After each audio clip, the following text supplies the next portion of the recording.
Good morning, students. Welcome to new class. So we will start with statistics.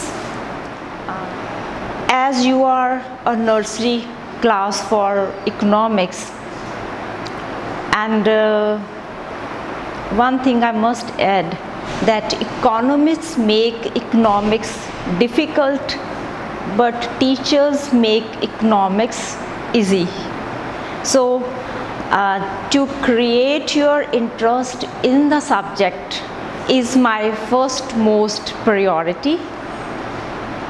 इसीलिए I'll be bilingual in my lecture. We'll start today with the organization of data. Organization इसका जो वर्गीकरण है data का, आंकड़ों का, वो है. अगर मैं प्योर थियोरी जो इसकी पहले वाली ले लेती, sometimes students don't feel interested in doing that theory. तो this is the first chapter, though it is the fifth और sixth chapter in your book, but the reason is you are already acquainted with this in your 10th. You did it, part of it, so you already know something of it. So I'll add more to it. But my first lecture in any of the chapters would be for an average student, so that they really feel that subject is quite easy. It is really good to know new things about it, but some details which are minute details, these I will do later on after we complete all the lessons in this simple way first. Then some ticklish questions, some questions which need more of a technical knowledge or more of a brain searching or more of your attention will be done later on, so that first you are really, as we teach A, B, C to nursery, so you are a nursery of economics. So I just want to welcome you and make you interested in the subject you have chosen, and you feel like continuing studying it and you don't want to change to any other subject. So once again I welcome you to your new class. One more thing, when we have some acquaintance with somebody, you may be familiar with the face, you may be familiar about the classmates, but unless you know in detail the name, roll number, subjects, otherwise you can't call that person your friend. That is simple an acquaintance. Similarly, this subject you need to, if you need to make it your own subject, you must be very, very clear about the concepts of economics. Concepts means different new terms which are used. You must, if you have any problem, you can ask me anytime, and you can also in a video you can ask a question in a comment section, and those will be answered in the next video, or somehow we'll manage to answer your queries. And but no word, no term should be left ununderstood. If you have any doubt, write in the comment section. So this is organization of data.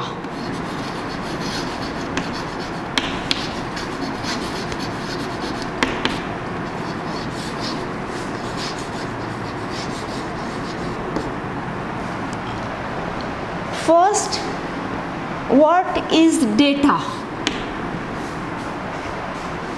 Data is a plural word ये बहुवचन में इस्तेमाल होता है।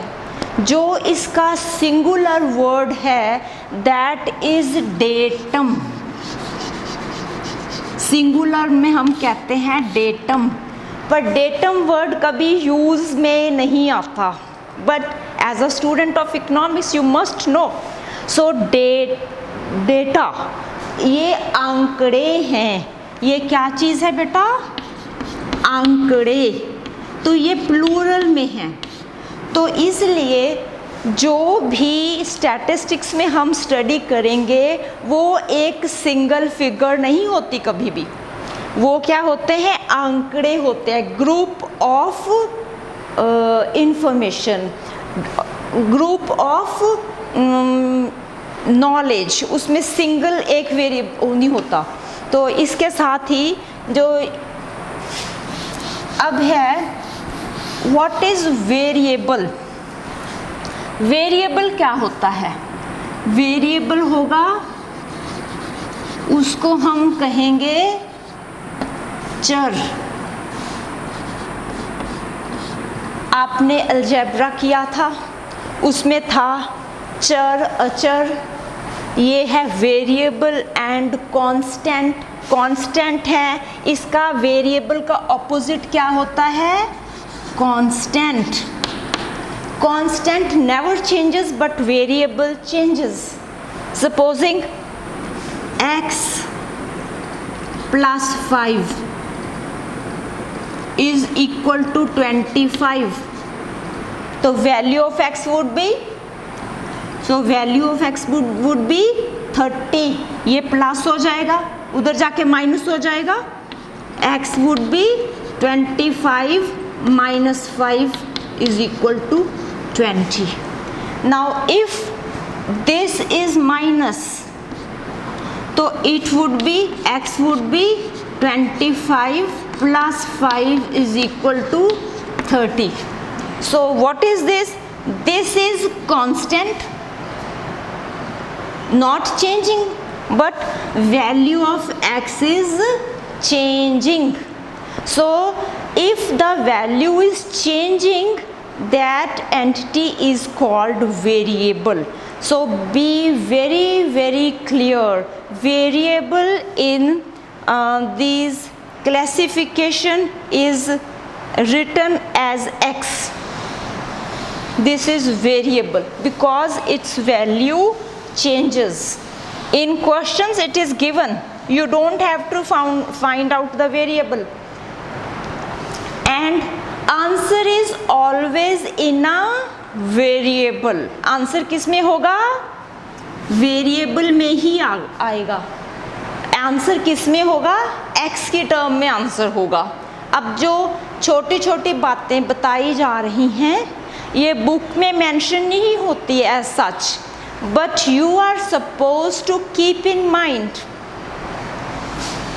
Answer is always in x.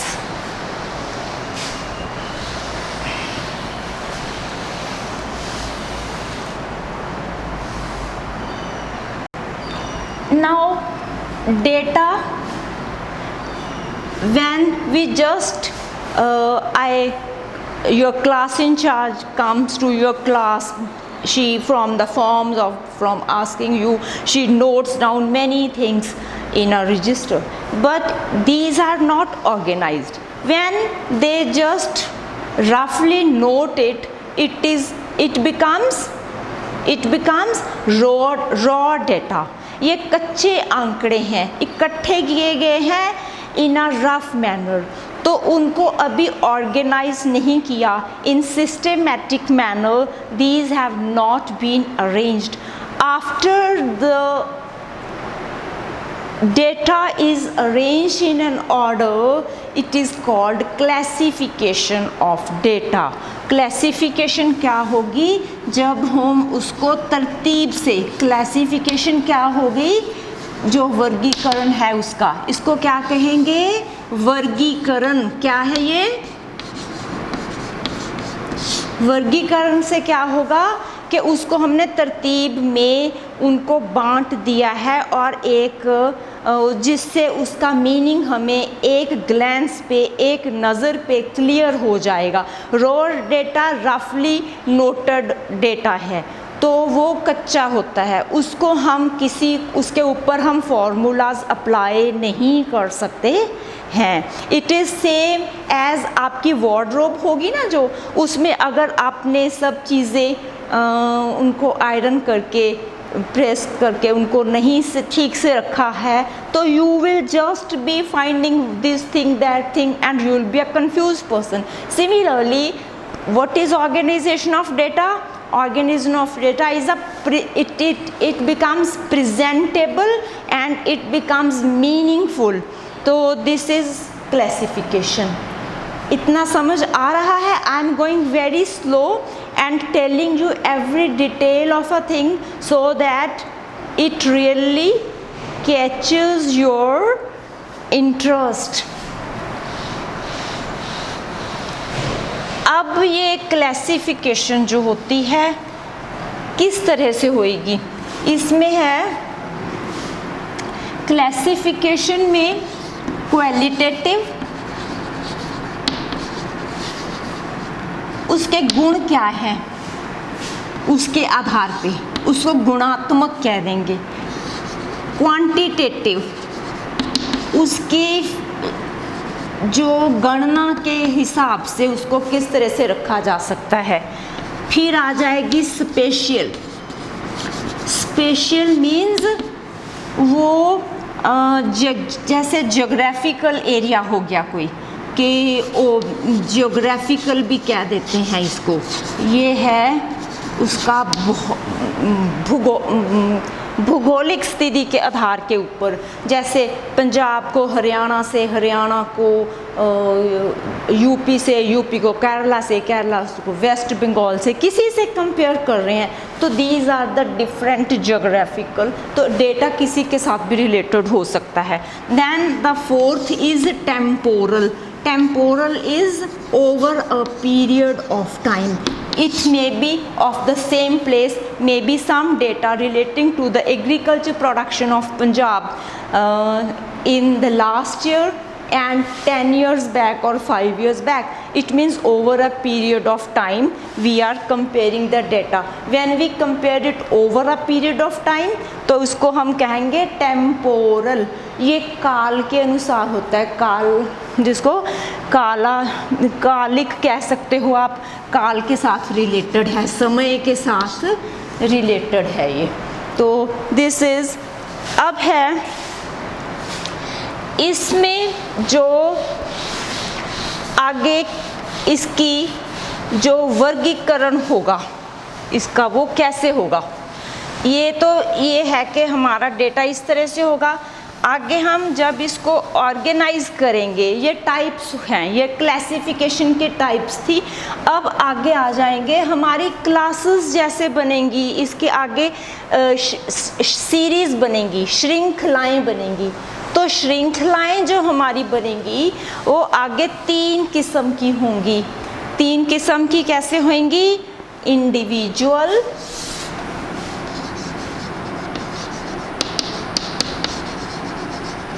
Series. Series को हम हिंदी में कहेंगे श्रृंखला। ये है व्यक्तिगत श्रृंखला। क्या है जी? व्यक्तिगत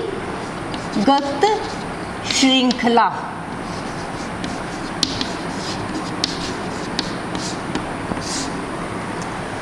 आपके अटेंडेंस रजिस्टर में रोल नंबर्स लिखे होते हैं, फिर नाम लिखे होते हैं। तो वो क्या होता है, हर एक बच्चे के लिए अलग से जगह मिलती है या नहीं मिलती? मिलती है। कभी 2 बच्चों को एक रोल नंबर मिला? नहीं। तो this is the example of individual series. I have given the example of students, but in series we arrange items. तो जो आइटम होएगी उसको अपनी जगह पे रखा जाएगा। तो अपनी जो आइटम है उसकी वैल्यू बदल जाती है। उसको हम क्या कहेंगे? उसको कहेंगे x। x is a variable. तो every item of a variable every item of a variable has a separate place. To mention that place, we may write a serial number. तो serial number 1, 2, 3, maybe till 20, 50, 30, any number. But generally these are made short. बहुत लंबे नहीं जाएंगे, 1000 तक नहीं जाएंगे. ये छोटी रखी जाएगी जो हम एक पेज पे देख सकें और उससे हम कोई मीनिंगफुल इन्फ्रेंसेस हम निकाल सकें. तो इसका नंबर 30 तक ले जाओ, 50 तक ले, 20 तक ले जाओ, ये हो जाए. क्लास में बच्चे होते हैं 50 तक होते हैं, पर जब हमने सम्स निकालने होंगे, हम स्टैट्स में सीरीज़ करेंगे तो लेंथ जो सीरीज़ की इतनी लंबी नहीं जाएगी. तो इसको it is comparatively shorter than the size of the classroom I am teaching. You understand? Individual series का मीनिंग समझ आ गया है. तो इसमें x जो है उसकी जगह होएगी. May be this is your marks in English. Then roll number 1 had 18, this had 16, maybe 19, maybe 17. So these are the variables, the marks of something, maybe any subject. ये marks हो गए तो इसको हम x कहेंगे of any student. Student कौन सा होगा? इसमें अगर हम सीरियल नंबर लिखा है तो इसको हम रोल नंबर भी लिख सकते हैं. तो roll number is also telling you the serial number. तो दिस इज द थिंग. ये आपका क्या हो जाएगा? Individual series. Now the second type of series are discrete series.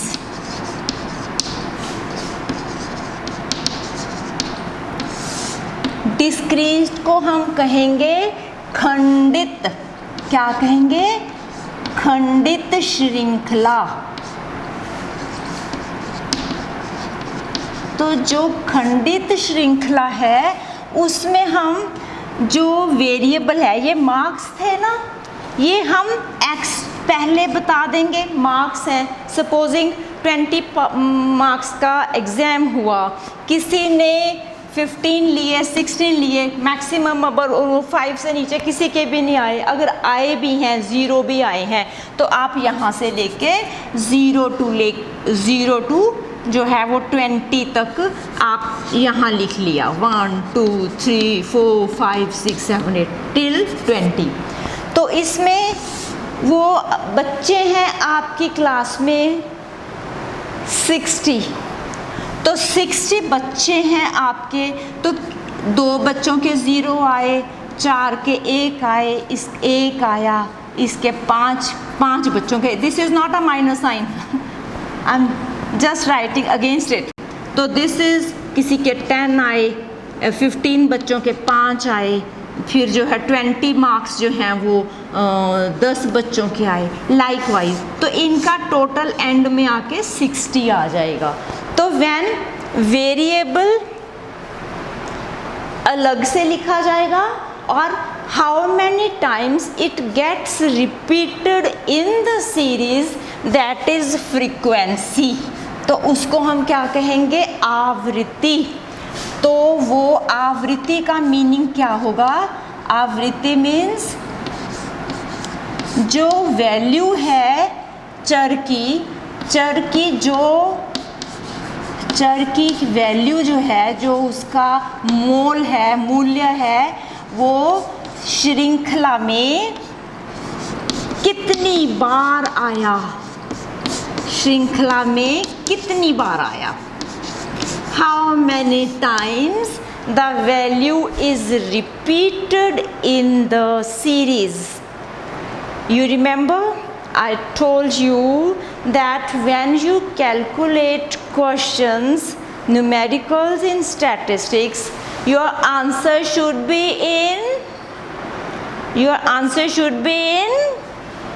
x.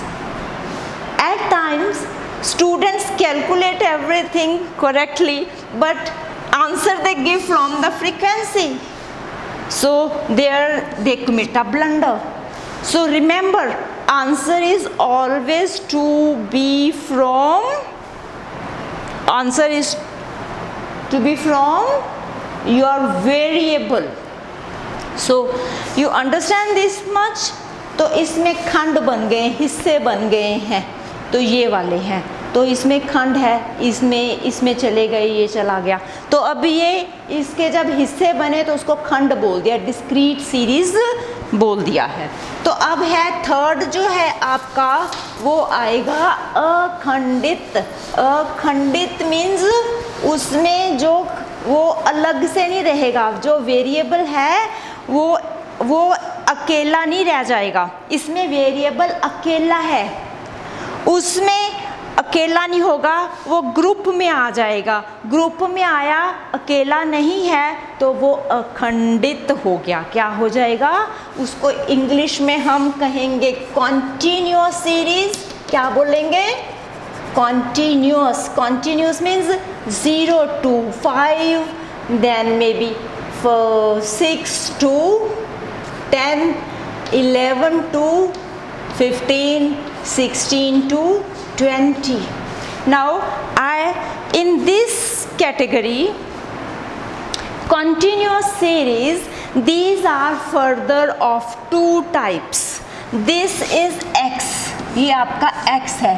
जो X है वो एक ग्रुप फॉर्म में आपके पास आ रहा है, उसका एक ग्रुप बन रहा है। तो ग्रुप हो गया तो इसमें कॉन्टिन्यूटी है, फ्रॉम 0 to कॉन्टिन्यूटी कहाँ तक है? टिल 5। तो because it is in a continuous form, तो many items of X are, many values are clubbed together, so it is continuous series. अखंडित, इसको हम कहेंगे अखंडित श्रृंखला। तो जो अखंडित श्रृंखला है ये आगे दो प्रकार की होती हैं, इंक्लूसिव एंड एक्सक्लूसिव। क्या हो जाएंगी? ये वाली जो है, इसमें जो 5 है इसके बीच गैप आ रहा है, तो ये क्या हो जाएगी? इसमें एक वैल्यू का गैप आ रहा है, तो इसका मतलब अगर हम 5 लेंगे तो इसके बीच आएगी वैल्यू, इसमें आएगी, तो इसको हम बोलेंगे इंक्लूसिव सीरीज। क्या बोलेंगे? Inclusive series. इसको कहेंगे समावेशी। क्या कहेंगे? समावेशी। जो वैल्यू हम इस ग्रुप में ले रहे हैं 5, तो 5 वैल्यू ले रहे हैं तो 5 इसी में समाएगी, इसी में समाएगी, समाने से समावेशी। Can you correlate? तो ये क्या हो जाएगी? इंक्लूड कर रही है, वो जो टॉप मोस्ट वैल्यू है वो उसी ग्रुप में आ रही है जहाँ पे वो ग्रुप है। तो लेकिन जो अपवर्जी है, जो एक्सक्लूसिव सीरीज है, एक्सक्लूसिव सीरीज में क्या कहेंगे? उसको कहते हैं हिंदी में अपवर्जी श्रृंखला। क्या कहेंगे? अपवर्जी। तो एक्सक्लूसिव में क्या होगा? जैसे 0 to 5, 5 to 10, तो 10 to 15, 15 to 20, तो the upper limit of the class interval becomes the lower limit of the, this is called lower limit, this is called upper limit. Upper limit is higher, so this, now this is the upper limit of the first class, and the succeeding group has it as a lower limit. But if you have to select item value 5 from raw data, so where will you put it? You will put it in the first group or in the succeeding group, second group? It will not be. Here we will take items till 4.9 because we are excluding the topmost item mentioned in a form of upper limit. We are excluding, we are not adding that item in this group, but that item will be taken in the next group, because it will be taken in the next group and being excluded from the first group. Because it is being excluded from, excluded means these are exclusive series. Now, do you understand how the series are made? You won't confuse it, I think. Okay, and now when tally bars, I didn't tell you. I think you have already done these in your 10th class very nicely. You know what are tally bars? When still I mentioned for some students, those who are not really clear about it, or maybe everything must be touched in a lesson, so that students give a good idea about everything to be done. Sometimes a numerical also comes in paper, where raw data is given and you have to arrange the raw data into any of the series you are told to arrange it into. And now supposing these are different things given, maybe marks in maths, science, Hindi, any of the subjects you may write, or maybe your height. Your height means someone 5 feet, 1 inch, so 5 feet 2 inches or anything till 6 or anything. ठीक है, 5.5 ये जो हो गया. तो इसके साथ क्या होगा, अब स्टूडेंट्स लिखेंगे तो आपकी कितनी बार ये लिखा, 60 बार लिखा हुआ है. 60 स्टूडेंट्स हैं इस क्लास में, तो 60 बार ये लिखा गया. मे बी ये लिखा गया 6 बार. तो आप क्या करोगे, जितनी बार वो सीरीज में तो वो सारा लिखा होगा ना, ये सारा the whole thing will be filled, comma comma comma comma डाल के सब आइटम्स होंगी. When you have to select this 5, ये 5 आपको सपोजिंग 3 बार दिया है. जब आप पहला 5 चुनोगे, 1 बार लगा ली. सेकंड देखा तो to just remember, so that आपकी जो गणना है, कैलकुलेशन है, उसमें गलती ना हो. आप टैले कर रहे हो, तो क्योंकि टैले कर रहे हो, गणना कर रहे हो, गलती ना हो, तो उसके लिए आपका ये मेथड है. तो उसमें सेकंड टाइम आया, तो सेकंड टाइम आया, आपने माइंड में नहीं रखना, you have to put bar on a paper. Third time आया, अनदर बार. फोर्थ टाइम आया, another bar. But you won't put another bar for the 5th time. You will cut it across like this. It means if this is there, you don't have to count the bars. If this is the shape, you come across, it means it is 5. Then if it is the 7th item, then you will mention it separately there. And likewise, you will make the tally bars for all the values. So this is for frequency. तो tally bars आपको क्या चीज़ बताती हैं, frequency बताती हैं ये. तो value कौन सी होती है आपकी, वैल्यू इज़ द आइटम 5. जो 5 है, कितनी बार आया वो टैली बार बताएगी. तो उसको बाद में आप जो है काउंट करके, पहले तो टैली बार्स हैं, तो फिर इसको आप लिख दोगे, ये 6 हो गया अगर ये इतनी बार्स हैं. मेथड समझ आ गया बेटा? अभी तक इतना किया. तो इसके बाद जैसे इसमें x के बारे में तो आपको पता चल गया कि ये डिस्क्रीट सीरीज़ में होगा, कॉन्टीन्यूस में होगा, इंडिविजुअल है तो अपनी जगह है उसकी, तो उसमें फ्रीक्वेंसी नहीं होगी क्योंकि एक ही प्लेस पे एक ही आइटम हमने रखी हुई है. अब जो फ्रीक्वेंसी है वो किस तरह की हो सकती है? फ्रीक्वेंसी जो सीरीज़ हैं वो यूनिवेरिएट भी हो सकती हैं, जिसमें एक ही वेरिएबल है, और वो बाईवेरिएट भी हो सकती हैं. तो उसमें कैसा है, जैसे सिर्फ आपको इंग्लिश के मार्क्स दिए हैं, तो इसका मतलब सिर्फ इंग्लिश के दिए हैं, तो एक ही चीज़ के दिए हैं, तो ये यूनिवेरिएट हो जाएगी. तो इसको हम कहेंगे ये इसमें सिंगल ही वेरिएबल चल रहा है. जिसमें सिंगल चल रहा है, जनरली जो क्वेश्चंस आएंगे वो आपको यही आएंगे, वाइब्रेट के क्वेश्चन नहीं आएंगे, बट हमें पता तो होना चाहिए कि ऐसे हो सकता है। तो इसमें जो है तो मल्टीवेरिएट भी हो सकती हैं, इंग्लिश के भी आगे, मैथ्स के आगे, साइंस के आगे, तो उसमें जितनी होंगी ट्राईवेरिएट कह दो या फिर उसको कह दो ये हो गया सीरीज़ हो गई। तो सीरीज़ है ना, तो उसको अरेंज किया है हमने।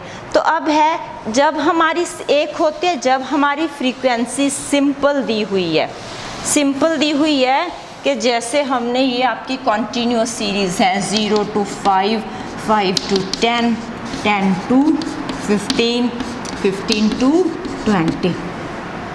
तो इसमें जो फ्रीक्वेंसी है सिंपल, तो उसमें दी हुई है जैसे 5 ये थी आइटम, 7 ये थी, ये 15 थी, ये 10 थी सपोजिंग, ये आपकी टोटल हो गई फ्रीक्वेंसी।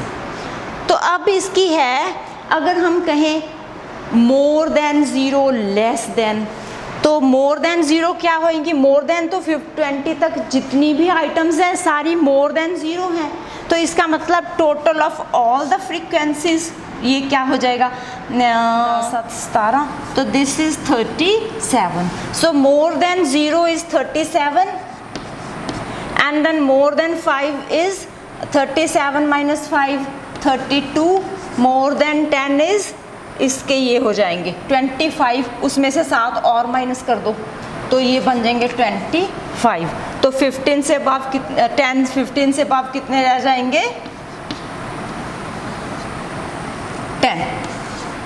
तो इसी तरह से ये लेस देन भी हो जाएंगी। लेस देन में हम क्या करेंगे, लेस देन 5 कितने होएंगी, लेस देन 5 कितनी है 5, लेस देन 10 कितनी होएंगी, ये भी होएंगी ये भी होएंगी, तो ये दोनों प्लस हो जाएंगी। वो 5 था, 5 में 7 ऐड कर लोगे तो ये 12 आ जाएंगी। लेस देन यहाँ पे आ गया 5, लेस देन 10, तो लेस देन होगा, लेस किससे होगा अपर लिमिट से, और लोअर किससे होगा, मोर देन किससे होएगा, मोर देन किस में से आएगा, मोर देन होएगा लोअर लिमिट से। लोअर से ज़्यादा करेंगे काउंट, अपर से लेस करेंगे।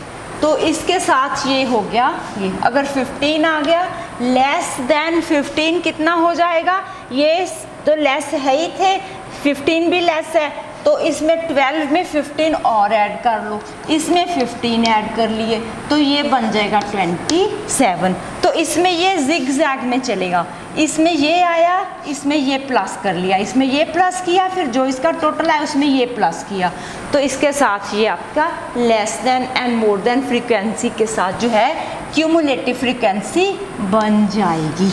And that is enough for today.